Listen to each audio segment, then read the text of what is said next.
Hey guys, अस्सलाम वालेकुम. This is Rabia Mughni. You're watching me on Fusha Magazine. और आज इस हफ्ते टॉप 5 ड्रामास कौन कौन से हैं? Let's start. ओके, ये वो वाला हफ्ता था जिसमें पहले 4 नंबरों पे जिन ड्रामों ने आना था वो तो मुझे बहुत क्लियर थे, लेकिन फिफ्थ पे आई वाज स्ट्रगलिंग क्योंकि मेजॉरिटी ऑफ द ड्रामास की जो एपिसोड्स थी वो बहुत ड्रैग थी और मेरे सब्र का बहुत इम्तिहान होना था. इससे पहले कि मैं टॉप 5 ड्रामास बताऊं, I want to just mention 2 new dramas जो स्टार्ट हो रहे हैं. एक है भड़ास जिसमें दुरे फिशां, उमर शहजाद और फुरकान कुरैशी हैं. एंड अच्छा टीज़र लग रहा है. पहला टीज़र मुझे अच्छा लगा, दूसरी टीज़र से मैं थोड़ी डबल माइंडेड हो गई थी. ये तो फिर वही ट्रायंगल लग रहा है, 2 औरतें एक मर्द. आई डोंट नो, बट दुरे फिशां जो है वो दिलरुबा में हानिया आमिर की बहन बनी हुई है और सब लोगों ने उनकी एक्टिंग की बहुत तारीफ की थी. इनफैक्ट हमने भी बहुत दफ़ा बोला. So I am looking forward to it. It will be nice to see her in one of the main roles. Dilruba में तो उनका बहुत थोड़ा सा छोटा सा साइड पे सपोर्टिंग रोल था, लेकिन उसके बावजूद she was able to make an impression. Drama interesting लग रहा है, उसकी प्रोडक्शन क्वालिटी मुझे बहुत अच्छी लग रही है. I really wanted to mention that. So that is one drama. The other drama जिसके बारे में मैं बात करना चाह रही हूँ वो है दुल्हन. अच्छा, दुल्हन में समी खान है, सुम्बल है और कहानी जो है वो कुछ शर्त से रिलेटेड है कि 2 दोस्त हैं, उन्होंने शर्त लगाई है और फिर उस शर्त का खमियाजा किसको भुगतना पड़ता है ये है. उसकी भी प्रोडक्शन क्वालिटी बहुत खूबसूरत लग रही है. जो सीन्स देखें जिस तरीके से, मतलब सिर्फ टीजर्स में ही ना आप देख सकते हैं कि बड़ी एफर्ट लगाई गई है हर सीन को सोच के समझ के उसको शूट करने के लिए. उसकी जो प्लेसमेंट है चीज़ों की, उसके जो एंगल्स हैं, कहानी इंटरेस्टिंग लग रही है. और ये 28 सितंबर से स्टार्ट हो रहा है if I am not wrong. Question ये है कि मुश्क और प्रेम गली भी तो उसी दिन आते हैं, तो उन दोनों में से प्रेम गली तो खैर हम टीवी का नहीं है और हम टीवी का मुश्क भी है और हम टीवी के दुल्हन भी है. सो लेट्स सी क्या चेंज आएगा. We don't know. That's interesting but I am looking forward to these 2 dramas to see कि ये हमारे लिए कोई इंटरेस्टिंग कॉन्सेप्ट्स लेकर आते हैं या नहीं लेकर आते. आप लोग उड़ान देख रहे हैं या नहीं देख रहे? मैंने उड़ान थोड़ा सा देखा था, ओके लग रहा था. मुझे कोई बहुत इंटरेस्टिंग स्टोरी नहीं लगी कि मैं उसको देखूं. आप लोग कमेंट्स में मुझे बताएं कि शुड वी बी रिव्यूइंग उड़ान और नॉट. आप लोगों को कैसा लग रहा है? And let's start with number 5. Number 5 पे इस बार हमारे पास है सराब. मुझे सराब की एपिसोड इस बार बहुत खिंची हुई लगी. मुझे वो पूरा जो बाथरूम का सीन था मुझे नहीं समझ आया, और फिर वो बहन से सारी कॉन्वर्सेशन एंड देन माँ पुप्पी के साथ माँ की जो कॉन्वर्सेशन, वो इतना खींचा हुआ है. वो इतनी ज़्यादा क्या ज़रूरत थी यार नेगेटिविटी की बातों करने की. जो मुझे इंटरेस्ट लगा वो मुझे हुरैन जब अपने ख्यालात में अपने ख्याल वाले असफंद से बात कर रही होती है और फिर जब एक्चुअल असफंद आ जाता है उससे बात कर रही होती है. तो I really like that combination. और वो एक सीन में जब दोनों एक कुछ सेकंड के लिए दोनों साथ होते हैं, आई वाज थिंकिंग कि आगे क्या होगा. सो बड़े मज़े का वो सीन था. लेकिन ओवरऑल एपिसोड मुझे में नहीं लगा कि बहुत ज़्यादा कुछ डेवलपमेंट हुई है या बहुत ज़्यादा इंटरेस्टिंग थी. मैंने तो एक्चुअली ऑनेस्टली स्पीकिंग काफ़ी जगह थोड़ा सा आगे आगे भी किया था. आप लोगों को इस बार की एपिसोड कैसी लगी मुझे कमेंट्स में ज़रूर बताइए. नंबर 4 पे हमारे पास है मुश्क. अगेन मैंने ये पहले भी मैं बोल चुकी हूँ और अब दोबारा बोल रही हूँ, हमेशा कि एक पूरा ड्रामा नहीं, हम एपिसोड वाइज जाते हैं. और ये भी होता है कई बार दूसरे ड्रामों की एपिसोड्स इतनी अच्छी होती हैं कि वो आपके ड्रामे कभी किसी ड्रामे को नीचे ले आती हैं. मुश्क मुझे इंटरेस्टिंग लगा इस हफ्ते का, लेकिन मुझे थोड़ा सा फ्लैट लगा. उसमें मुझे कोई बहुत ज़्यादा ऐसा नहीं लगा कि मुझे बहुत इंजॉय किया हो. हाँ, कहानी आगे बढ़ी, हमें फ्लैशबैक में कुछ समझ आ गई कि वो जो उसामा ताहिर के साथ शायान के साथ जो दूसरा कहती है उसकी स्टोरी क्या है. गुड्डी का आगे चला गया. ओवरऑल ड्रामा थोड़ा स्लो पेस था. ये एपिसोड थोड़ी स्लो पेस थी, बहुत ज़्यादा डेवलपमेंट्स नहीं हुई. I do want to mention वो जो बच्चा समी है उनकी एक्टिंग बहुत ज़बरदस्त है. जब गुड्डी उसके पाँव दबा रही होती है, वो दरवाज़ा खोलता है, जब महक गुड्डी के पाँव दबा रही होती है, वो दरवाज़ा खोल के वो देखता है, तो उसकी जो एक्सप्रेशन थे दे वर रियली गुड. आदम को इस बार हमने ज़्यादा नहीं देखा तो वी मिस्ड. इमरान अशरफ, शायान का रोल आई एम होपिंग कि अब हम थोड़ा मोनोटनस होता जा रहा है, आगे जाके कुछ ज़रा ज़्यादा होगा, वो जेल से बाहर निकल आएंगे. 2 दिन का टाइम है, क्या मामू जान की बीवी कुछ कर पाएगी या नहीं कर पाएगी. सो आप लोग को मुश्किल एपिसोड इस बार की कैसी लगी मुझे कमेंट्स में ज़रूर बताइएगा. ओके जी, सवाल जवाब एक पूछा. तो पहला सवाल है जो राबिल ने पूछा है, do you think there should be season 2 of Yeh Dil Mera? Yes, I think there should be season 2 of Yeh Dil मेरा. आई थिंक बड़ा मज़ा आएगा, बड़ा इंटरेस्टिंग सीरीज़ होगी कि ऐना और अमान कैसे कुछ अरसे बाद मे बी हम 5 साल का गैप दे दें या 3 साल का गैप दे दें, वापस मिलते हैं. सो आई रियली होप कि फ़रहत इश्तियाक और एहसन तालिश मेरी बात सुन रहे हैं और हम टीवी वाले मेरी बात सुन रहे हैं और इस ड्रामे को का सीज़न 2 बनाने का सोचा जाए या कुछ किया जाए, यू नो, क्योंकि फिर और थोड़ा सा बड़ा ना कि उसमें फ़नी सीन भी हो सकती है, कॉमेडी भी हो सकती है और उसमें सीरियसनेस भी हो सकती है. So I really think it would be fun to watch it कि एना कैसे नखरे दिखा रही है, वो नाराज़ है और अमान उसको कैसे जीतने की कोशिश कर रहा है, एंड इवेंचुअली एना अमान को माफ़ करके वापस उसके पास आ जाती है. और उसने कहा था कि मैंने तुम्हें माफ़ करती है, बट ट्रू सेंस में माफ़ करके वापस आ जाती है. उसके बाद एक सवाल है, दानिश ने कहा है कि हमारी इंडस्ट्री की एक्ट्रेसेस मीडिया में आके कितनी स्लिम अपने आप को कर लेती हैं और फिर बुरी लगने लगती हैं. जब ये आती हैं तो नॉर्मल हेल्दी होती हैं, लेकिन फिर वो डाइट करके why is this. So Danish, I just want to say few things on this. पहली बात ये कि बहुत लंबा मैसेज है, मैं सारा नहीं पढ़ूंगी बिकॉज उन्होंने कुछ नाम भी लिए हुए हैं. I don't want to take any names. I think हमें किसी की भी जिस्मानी उस पर या किसी भी शक्ल या किसी भी पे कमेंट नहीं करना चाहिए, क्योंकि हमें नहीं पता कि उस इंसान के साथ उस वक्त क्या हो रहा है. हो सकता है हमें लगता है कि वो इंसान बहुत खुश है, वो एक्टर हो या एक्ट्रेस हो, मे बी वो इस वक्त ज़िंदगी के किसी बड़े मसले से गुजर रही है और ये सब चीज़ें उनकी फिजिकल अपीयरेंस में सामने आ रही हैं, you know. So we should not say that. Second, I think it's not easy to just blame them. मुझे याद है एक एक्ट्रेस थी जिनका जब की बेटी हुई थी या बेटा हुआ तो उसके बाद बहुत कमेंट्स आए थे कि आप तो बच्चे की पैदाइश के बाद आपने वेट पुट ऑन कर लिया है, बेबी फैट आ गया. तो ये सब कौन कर रहा था? ये सब हम लोग बात कर रहे थे ना, व्यूअर्स कह रहे थे, फैंस कह रहे थे.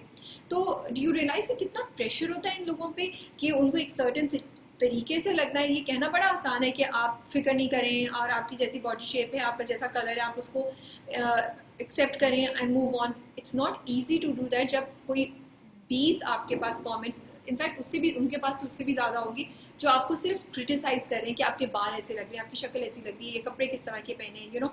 सो it's just not them, it's us also who are making these things happen.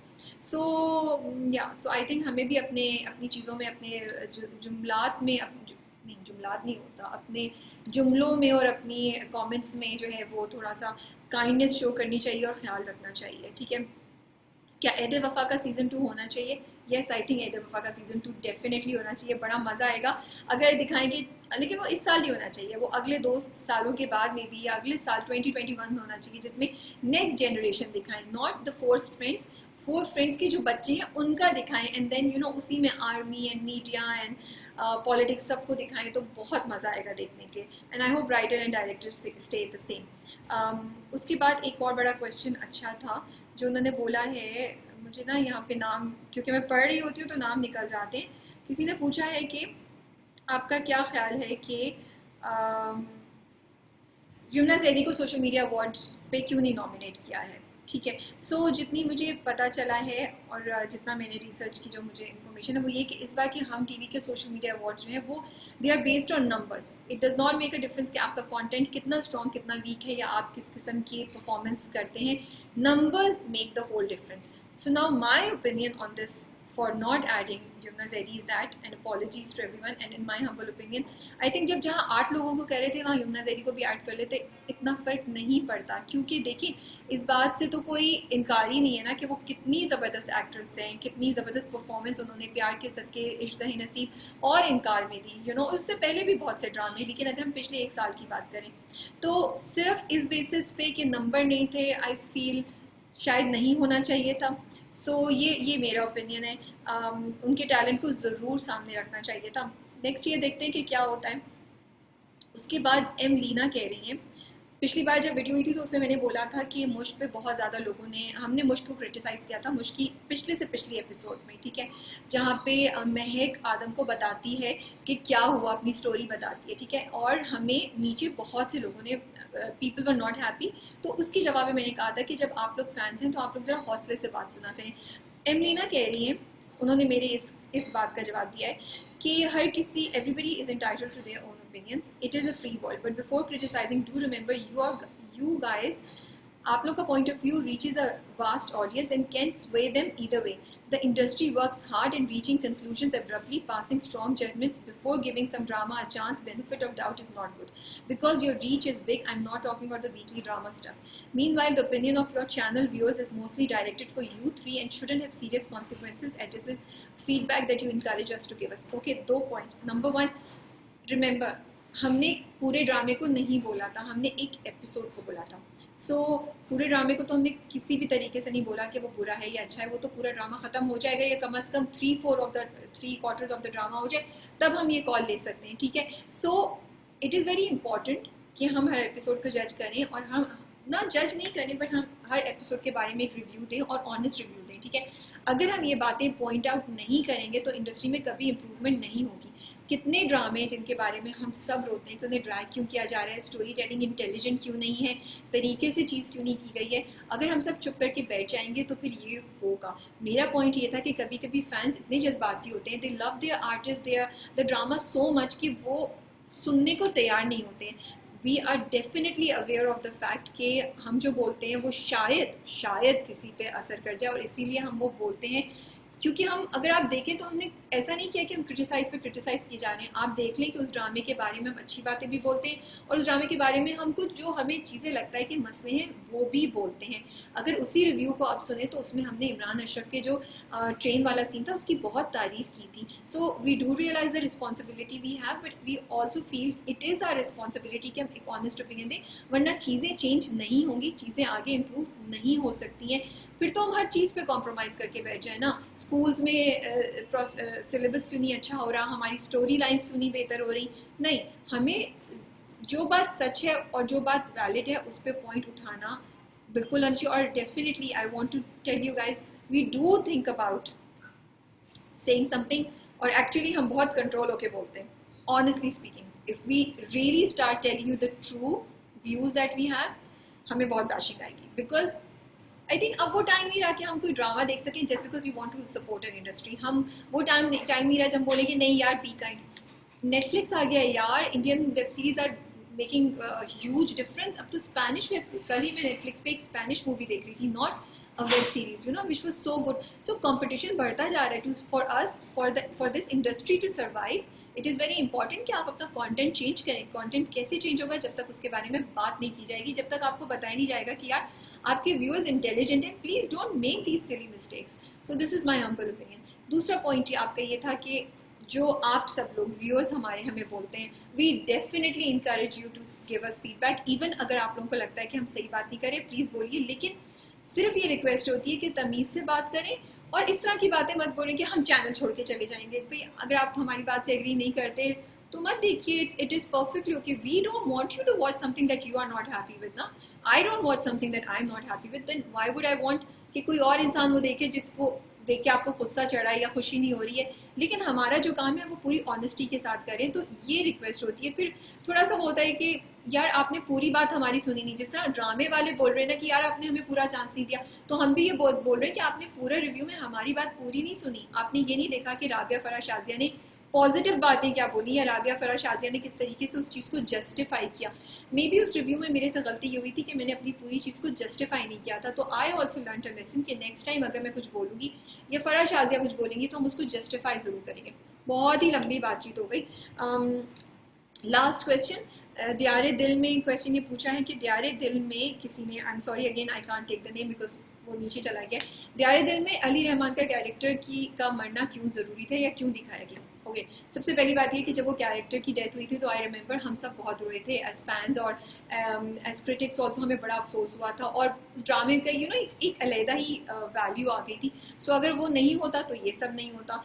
I am very much against unnecessary tragic scenes को डालना, लेकिन मुझे लगता है कि उस वक्त उस ड्रामे की जो स्टोरी थी उसमें दोनों साइड्स, जो सनम और मिकाल की साइड थी, मुझे उनके नाम याद नहीं है कैरेक्टर्स के इस वक्त, और जो उनके मिकाल के जो फादर होते हैं वो और ये, उनके दरमियान इतनी ज़्यादा मिसअंडरस्टैंडिंग्स और इतनी ज़्यादा दिल में बुरी बातें हो गई थी कि कोई बहुत बड़ी ट्रेजिडी ही उनको पास ला सकती थी। And I guess that's how it happened कि वो ट्रेजिडी ने ही उनकी आंखें खोली और वो वापस आ गया, you know, he returns and his father welcomes him, you no.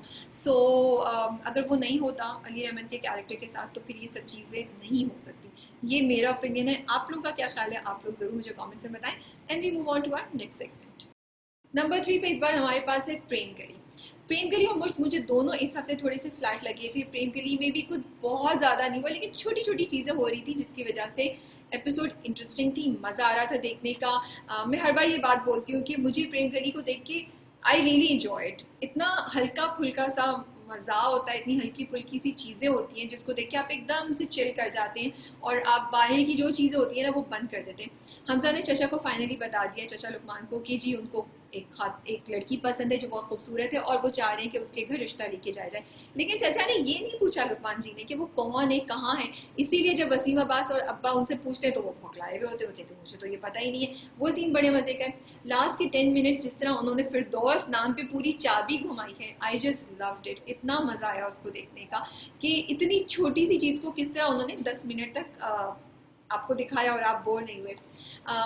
मोहल्ले वाले आके बार बार उसकी सुनगुन लेने की कोशिश करें कि भाई फरी का होने वाला मियाँ कैसा है, ये रिश्ता कैसा हो रहा है। सो छोटी छोटी चीज़ें थी, एंजॉय किया।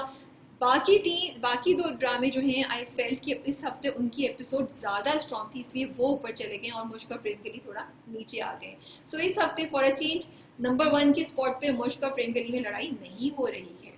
इस बार director of the week goes to Shahzad Kashmiri for Sabaat's episode. It was such a well directed episode. I think बड़ी अच्छी तरीके से उन्होंने सारे एक्टर्स को मैनेज किया, सारे सीन्स को मैनेज किया और सारे इमोशंस को मैनेज किया।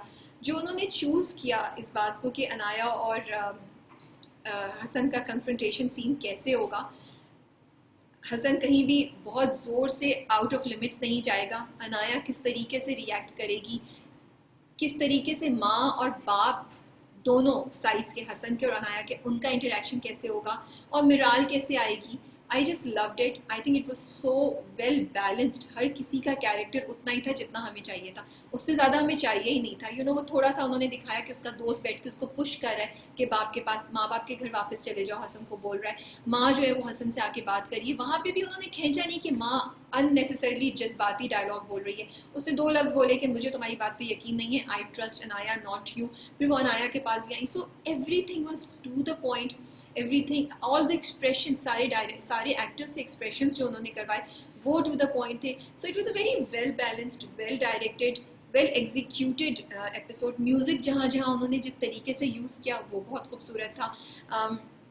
कहीं भी उन्होंने फ्लैशबैक में अननेसेसरीली जाके ज़रूरत नहीं, कोशिश नहीं की कि वो उसको लेकर आएँ। अनाया और हसन का जो दुख था वो भी बड़ी बैलेंस तरीके से उन्होंने दिखाया कि वो किस तरीके से एक दुख के फेज से निकल के अब गुस्से में आ रहे हैं और मे बी अनाया अब सोच के फेज में जा रही है।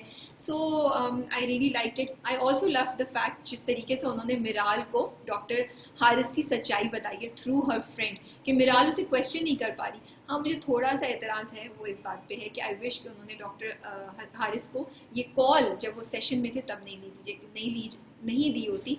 बट अदर देन दैट उससे मैं बाकी एपिसोड का क्रेडिट नहीं ले सकती। So great episode and definitely director of the week goes to Shahzad Kashmiri for Sabaat this week. Number 2 पे इस बार हमारे पास है घिसी पिटी मोहब्बत। मुझे घिसी पिटी मोहब्बत फाइनली मैं एंजॉय करने लगी हूँ। अब मुझे बड़ा इंटरेस्ट होता है कि आगे जाके होगा क्या। और ये वाली एपिसोड में तो बड़ी डेवलपमेंट्स हुई हैं कि वो चोरी भी कर ली रिस साहब ने और सामिया को बेवकूफ़ भी बना दिया रिंग दे के, और वो जो बुड्ढे साहब हैं जो कि नूर के ऊपर डोरे डालने की कोशिश कर रहे थे, उसको फंसाने की कोशिश कर रहे थे, वो भी, उनकी भी सैडली डेथ हो गई। और ridge is back in game.